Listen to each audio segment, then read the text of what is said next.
Welcome back to Durand On Demand. 100 questions and 100 answers on how to build your business from 0 to 100 million or anywhere between. And I suppose you could go beyond that as well. But this question has to do with scalability. And if you're really asking a question about how do I scale my business, we have to talk about a lot of different things. Where are you right now? Do you even have a product? Is your product worthwhile? Do you have anything that has, is it proven? Is it a service that's proven, et cetera, et cetera?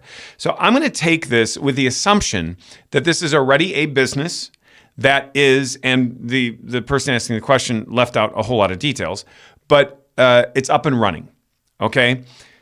If it's up and running, the business is moving along. And this is good advice even if you haven't started yet, because it's going to presume certain things that are important here. First of all, you have to know that your product is repeatable, okay? Meaning that if you build something or distribute something and you sell it to somebody, that they're going to want to buy another one, or if it's a lifelong product, somebody else would want to buy it, and that you have proven that you can do this more than one time. A lot of times people build business plans based on one lucky thing that happened that's not really duplicatable. So you have to prove that you have at least a small pattern that your business can be repeated. Once you have that, now it makes sense to invest into what it takes to scale your business. Now, I'm going to go with a really super simple example because these answers are best suited toward all sorts of people that are coming at me with these sorts of questions. They already have a business that's a couple $1 million. They've got, a couple dozen people on the team, or maybe they've got 250 employees and they're at 50 million, whatever it happens to be, or the first entry-level person. I'm going to go back to an analogy or story because it helps no matter where you are.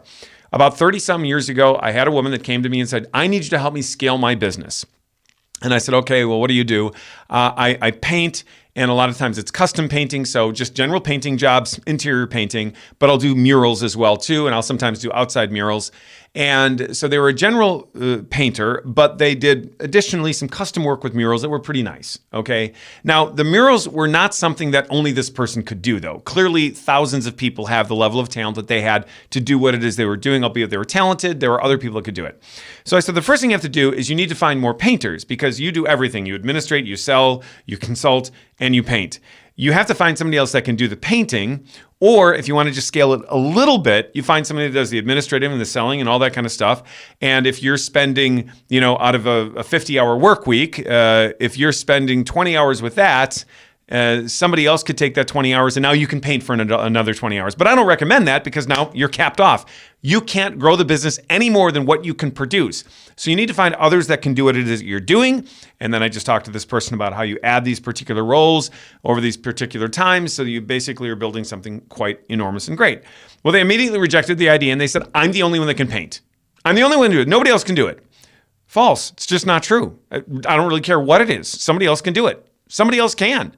You look at all the great businesses out there where thought, oh, only this person can build it, only this person can lead it, and now they're gone and the business is bigger than it ever was before.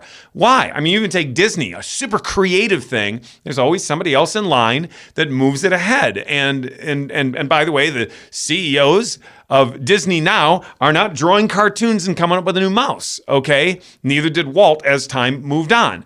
So you've got to move into something else. Why do people get stuck? The reason they get stuck, generally speaking, is through pride or defensiveness. So if you're trying to scale something, you have to be able to identify talent. And I've seen more than not people say, I'm the only one that can do this. Nobody else can do it. So they don't recognize the talent around them, okay, or they feel threatened by the talent. Because what if that talent does do it better? Now it's a personal attack on me. You cannot lead a big organization and not have humility. You have to have the humility to say somebody else can do it if I'm doing it. Empower them. So one thing that I would say is if your organization is thriving and growing already and you have resources, human resources, tap certain people in that organization, put them in charge of something that you were doing. See, if you're like the CEO of a company and you just founded it, you might be running administration while you're running sales. I mean, ironically, I think I heard a statistic one time, it was backed up, that the number one salesperson in small and medium-sized businesses is almost always the CEO because they care the most and because they have the most influence. But frankly speaking, you're going to stay a small or medium-sized business if you're the number one salesperson, because you got to get beyond that and other people doing these things. So delegate the sales leadership, delegate the administration, delegate the production, whatever it happens to be, delegate the technology. And when you do that, things begin to scale. So you've got to put proper people in place to scale. But there's another thing you need to do. The other thing you need to do is you have to take everything you're doing times 1,000 and then times 10,000. So this is kind of a beginning with the end in mind thing. I'll give you an example of this.